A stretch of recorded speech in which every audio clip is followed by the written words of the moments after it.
தங்கம் விலை 1,00,000 தாண்டிடுச்சேன்னு கவலைப்படுறீங்களா? நிபுணர்கள் என்ன சொல்றாங்க தெரியுமா? இதெல்லாம் சும்மா ஜுஜுபி.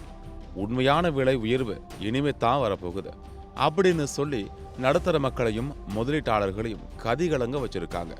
போன வருஷம் 57,000 ரூபாயா இருந்த ஒரு சவரன் தங்கம் ஒரே வருஷத்துல டபுள் ஆகி 1,00,000 தொட்டு இருக்கு.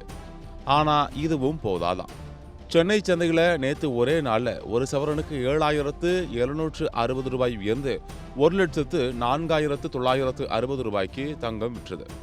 பொங்கல் பண்டிகை வேற வருது. மக்கள் நகை வாங்கலான்னு தெரியாது. ஆனா நிபுணர்கள் அடிச்சு சொல்றாங்க, இன்னும் பெரிய உயர்வை நோக்கித்தான் தங்கம் போகுது. ஏன் தெரியுமா? உலகம் முழுக்க நடக்கிற போர் சூழல் தான் முக்கிய காரணம். உக்ரைன், ஈரான், வெனிசுலான்னு எங்கும் அமைதி இல்லை.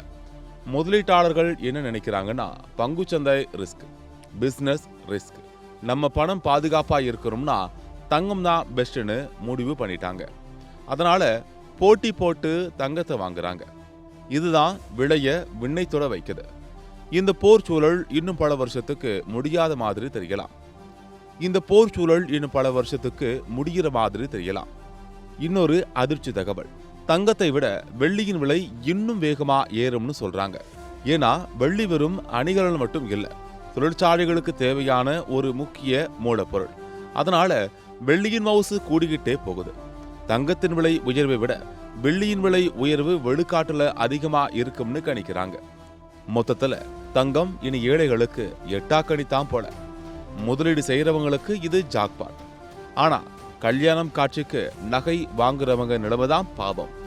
விலை குறையுமா? பொறுத்திருந்து பார்ப்போம்.